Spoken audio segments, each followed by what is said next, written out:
Back with another video. This one is on energy flow, and we're going to talk about food chains and food webs before we get finished. Now, when we talk about energy flow through an ecosystem, we've got to talk about the laws of thermodynamics. Remember, the first law of thermodynamics says that energy cannot be created nor destroyed, only transferred. So we've already understand that what energy is here, it can't be created or destroyed. It has to be transferred from one step to the next. And the second law of thermodynamics says that when you exchange energy, you increase entropy. So, basically when you have this energy conversions, some of the energy is going to be lost as heat. So we can actually measure the efficiency of ecological energy conversions by measuring the amount of heat that is lost during this transfer. Now, we also have to talk about what's called the conservation of mass. Matter is just like energy. It cannot be created nor destroyed either. And matter is actually recycled, such as in the carbon cycle, the nitrogen cycle, the water cycle, and the phosphorus cycle, which we'll mention on another video. Energy only flows in one direction. Matter recycles. So let me write that down. So when we talk about energy, energy is only going to flow through the ecosystem in one way. Okay? So, and some of it's going to be lost as heat along the way. So not all of it's going to be effectively used. And matter is actually going to recycle itself. So it's going to go over and over and over again. Now, when we talk about trophic levels, I've already mentioned it one time before. It's basically the feeding steps of an ecosystem. It has to start off with an autotroph of some sort, either a photosynthetic or a chemosynthetic organism. It goes to some type of heterotroph, either a herbivore, an omnivore, carnivore, something, and then it probably ends in a decomposer. The arrows actually show, these right here, these arrows show energy flow. They show which direction energy is flowing. Now realize all the energy that autotroph has does not get passed on to the heterotroph, and all the energy that heterotroph does not get passed on to the decomposer. I mean, it decreases as you go down because they're going to use it for different purposes. For respiration, they're going to lose some of its heat. They're going to use it to maintain their body size, to move, whatever it is. Okay.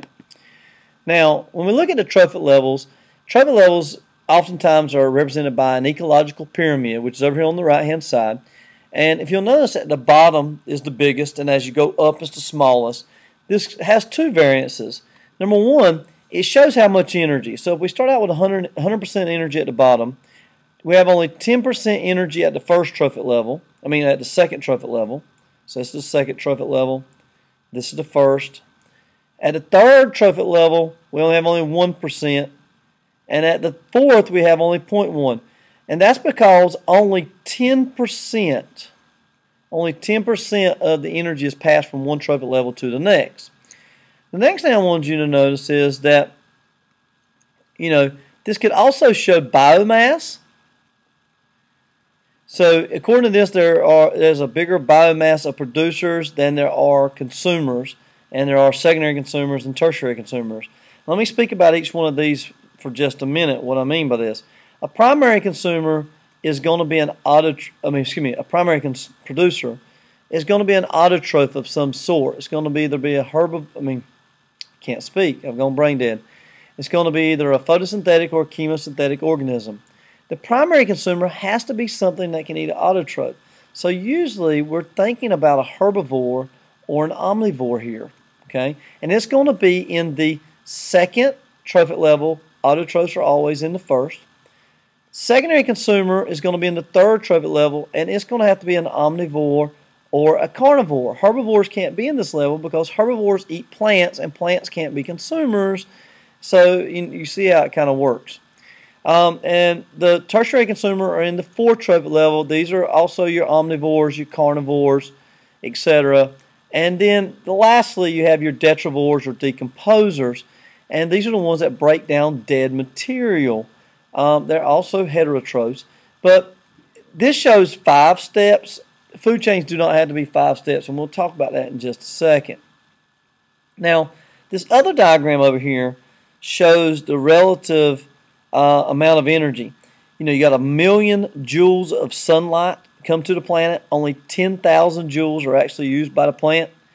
Only 1,000 of those original million joules are usually out of primary consumers. Only 100 joules of that original million joules is used by secondary consumers and on up. So there's only a 10% efficiency as you move up trophic levels. Now, we can show trophic levels in different ways. We can show them as food chains or food webs. So let's show food chains to start with. The arrows show the energy flow, which I've already mentioned. So you can see these arrows. I've got two food chains. I've got a terrestrial and an aquatic. So you got a plant to a herbivore to a carnivore to a carnivore to another carnivore. Over here you got a phytoplankton, which is, the mainstay autotroph of most food chains in the aquatic environment. Eaten by zooplankton, eaten by a carnivore, which are eaten by a larger carnivore. Now, once again, here's your primary producers. That's your autotrophs. Your primary consumers are your herbivores. Secondary consumers are either a carnivore or an omnivore. The tertiary is going to be a little bit larger. They're going to eat on these, etc. And energy is going to flow in this direction. Now, food chains usually are only 5 steps long, as I mentioned a while ago, and there's 2 hypotheses of why. First one is the energetic hypothesis, which says that only 10% of the energy is passed on, so eventually you reach a point where the amount of energy being passed on is not sufficient to support even going after it. And then you have what's called the dynamic stability hypothesis, which means that long food chains become unstable, in which the energy is not passed effectively, but there's just an instability there within the food chain itself. Now, next are food webs. Now, food webs, if you'll notice, they still have, over here, they still have their producers, their primary consumers, secondary consumers, tertiary consumers, quaternary consumers, etc. But they show all the feeding steps. So if I looked here and I said aquatic plant is a producer, eaten by a small fish, eaten by a frog, eaten by a crane, eaten by a hawk, this right here, that would be a food chain. But that's not the only thing that eats aquatic plants, and that's not the only thing that eats small fish. So there's more ways that that food or that energy can flow through the ecosystem, and the food web shows all the possible ways or multiple ways in which it can flow through the ecosystem. Now, something I do want you to understand is some organisms can be on more than one trophic level in a food web. For example, the bass here, the big fish that we have, this fish here, this fish here is in the 3rd trophic level. This fish right here is in the 3rd trophic level.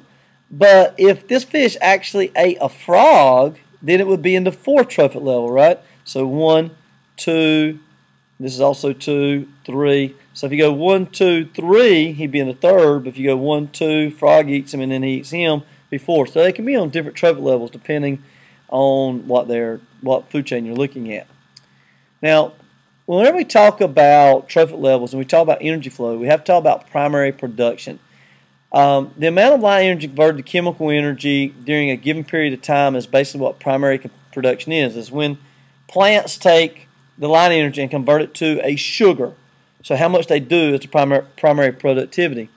Even though we got all this sunlight coming down, only about 1% is actually converted by autotrophs to a chemical energy. So it's amazing how much is not used. But this is called our GPP. This is our total primary productivity, our gross primary productivity. But scientists don't actually measure that because it's hard to measure how much sugar is actually being produced by the plants. What scientists measure is what's called the NPP, or the net primary productivity. And basically what this is equal to, you see this equation down here, it's equal to the GPP, the gross primary productivity, minus the autotrophic respiration. So what is the plant or the autotroph using to live is going to take away some of that energy. So that's all it has to pass on, right? It's the NPP. It doesn't have everything else. So this is how scientists actually, or ecologists actually, look at the primary productivity. Now, primary production is kind of different in aquatic and terrestrial. So let's look at aquatic first of all. You would think that the production is affected by light and nutrients, and you'd be correct.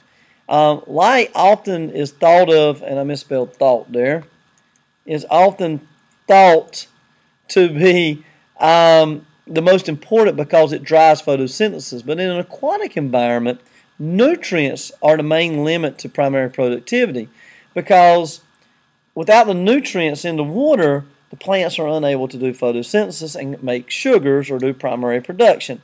So often nitrogen is the limiting factor in primary productivity in aquatic environments. Now, there is a special case called eutrophication, in which if you have an added nutrients, such as in lakes or rivers where farmers have been spraying nitrogen especially or phosphorus on their crops and it has run off into the river, sometimes you'll have a rapid growth of algae. You'll have what's called an algae bloom or eutrophication. This bloom actually takes oxygen out of the water and often lead to fish kills.